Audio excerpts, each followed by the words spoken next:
Hello everyone, how's it going? Do not trade recovery for short-term discomfort. Something that I see a lot on the recovery journey, and something that I did myself.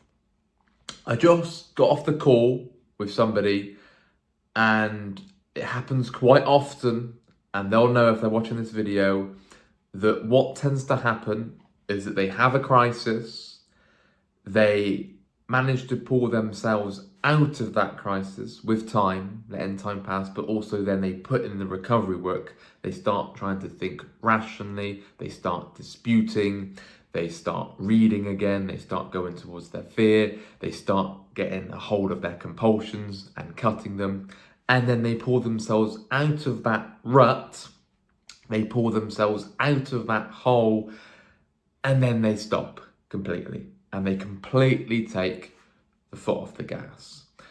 And we've just had a very tough love call.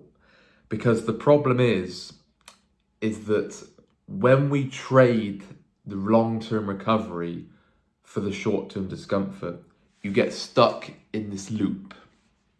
And the loop that you get stuck in is going from relapse to relapse, setback to setback, crisis to crisis.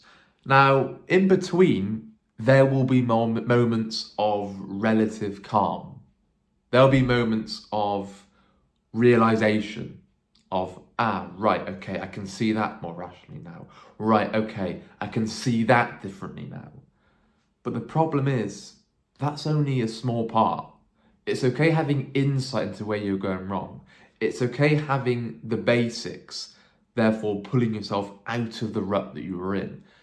But don't just settle for that. Don't just settle for coasting. Don't just settle for functioning again. And I completely get it. I understand 100% why people do it. Because when we've been at rock bottom of OCD, I understand that when we're later at a point of functioning and, sleeping a whole night, right? You're going to work and you're not panicking all the time. You're not having the intense anxiety. The guilt and shame is faded into the background. Still there, but faded into the background. I get why people cling on to that. I get why people say, I'll take it. I'll shake your hand. I'll take it. I'll settle for it. I'm done. Count me out of this. I'm done. I get that. I get it, right? But the problem with that is you're trading the long-term recovery for that short-term discomfort of, I'll settle for this now. The problem is that leaves the door wide open for a major relapse, for a major setback, because you're giving up on the tools. You're giving up on recovery. You're saying, well, that will do me now. Remember what it was like on your worst days. And I had to remind myself of this. I had to remind myself of days when I was on a bench, crying my eyes out, on the phone to my partner in floods of tears, saying, I can't fucking do this anymore. I give up. I reminded myself of days where I was like that, looking at myself in the mirror going, oh my God, what do I do? Do I hand myself into the police with all the kinds of OCD themes, the moral-related themes, the guilt-related themes, the real events, the false memories? What do I do? How do I get relief? And in tears, I'm looking at myself in the mirror, tears in my eyes, right? My eyes were watery because I just everything that I tried to do to trap myself, it was like, no, the guilt was super high. All the sensations were through the roof. I had to remind myself of those moments. I had to remind myself of the moments when I was led in bed saying, I am an evil person. I am the worst person ever. I am a monster. All that kind of stuff that it gets in on with the moral themes. Okay, I've been there. I know how that feels, right? I had to remind myself of the days when it was just non-stop panic. I remember days, the end of 2018, I can't remember a day towards the end of that year where I didn't have a panic attack. Every day. It became the norm. If I didn't have a panic attack, something was strange, right? Because I did have a panic attack, right? And it used to be, as soon as I went in the morning, it would build up to panicking. If only they knew, you're the worst person ever. You don't deserve to be happy. How can you do this at job? How can you do this at work? You're the worst possible person ever. You're so undeserving. You know, the guilt. Oh my God, if only they knew. All that kind of stuff. Getting bombarded by the intrusive thoughts, feelings, images, urges, names, all kinds of things getting stuck in my mind. And I was just wallowing in everything, right? Wallowing in all the guilt and the shame and the panic, as we all know all too well. I had to remind myself of those moments, because otherwise I would have I wouldn't be making this video today. I wouldn't be a coach, because I would still be going from setback to setback. I wouldn't be at the recovered state that I'm in now. Now, to get to this stage, I had to be willing to trade the short-term discomfort for long-term recovery. What do you mean by that, Sam? Well, what I mean is that recovery work requires a shit ton of discomfort. Recovery work means feeling like shit for a prolonged period of time. It means hard work. It means persistent practice. It means perseverance with the tools. It means time and patience. All of that is a bundle of discomfort. None of that is easy. Recovery does not come to you. You have to go and make it happen. You have to go and recover yourself. Remember that I recover I. Nobody recovers you for you. Nobody recovers you.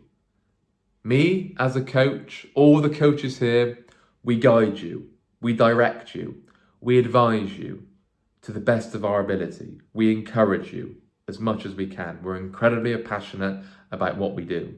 We've been there ourselves. OCD recovery means so much to us. It's the mission that we're on. But you recover yourself. It comes down to the discipline.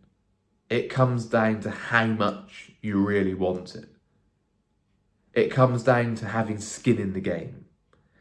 It comes down to your grit and determination to really want to recover. It does not mean that you feel good for a couple of days and then that's it. You put your feet up and go, I'll settle for that, Sam. Thank you very much. I get that. I get it, because it's comfort. When you've been suffering, when you've been at rock bottom, you would do anything for comfort. Anything, right? As we're approaching Christmas, people used to ask me, what do you want for Christmas, Sam?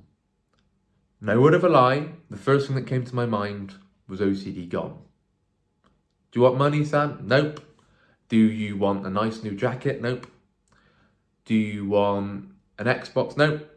I want OCD gone. I want good mental health. I want happiness. I'd have traded anything for it, right? When I was at rock bottom, 100%. But as I was making progress, things were feeling better and I was going in the upward trajectory, but then I settled for it for ages. Well over a year I coasted. Well over a year. End of 2019, from about to middle 2020, until I had a setback, and then I realised that, hey, you're not putting in the work, Sam. Right? So please don't shun recovery. Please don't just turn your nose up at recovery because of discomfort. I know how hard it's going to be. I've been through it. I've been through the recovery journey, right?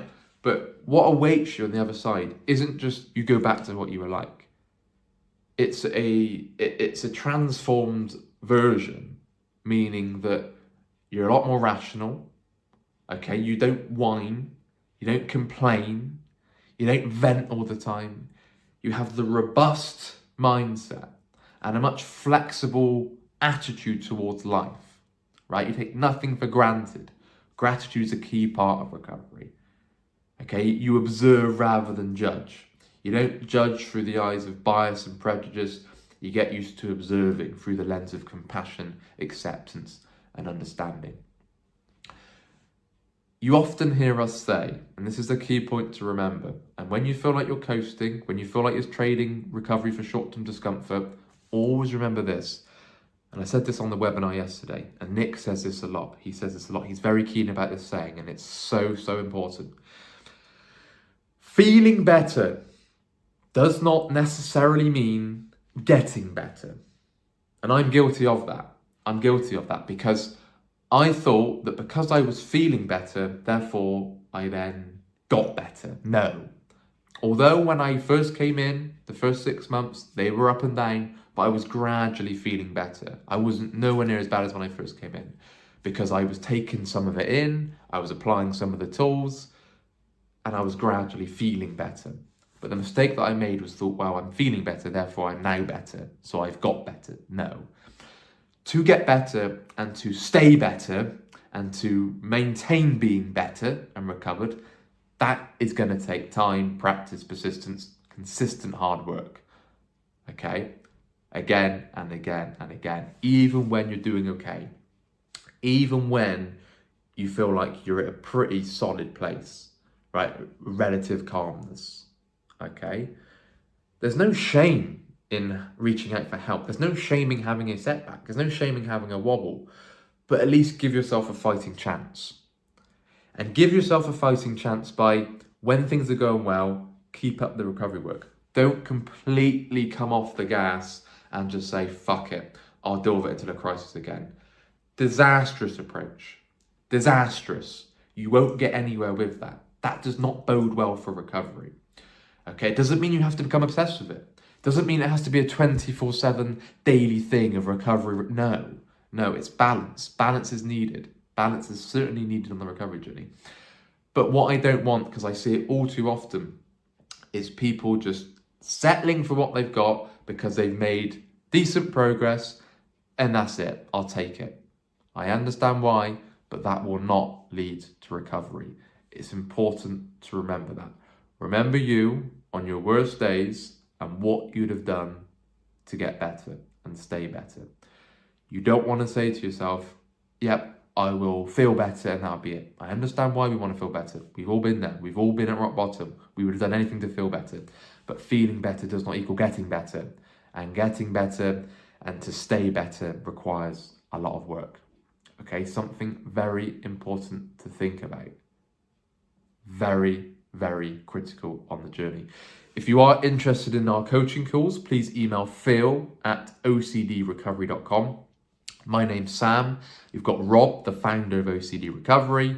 You got Nick, Momin, Gemma, and Elliot, all doing coaching calls here. So please email phil@ocdrecovery.com and you can get in touch with one of the coaches here and we will book you in as soon as we possibly can on our very busy schedules.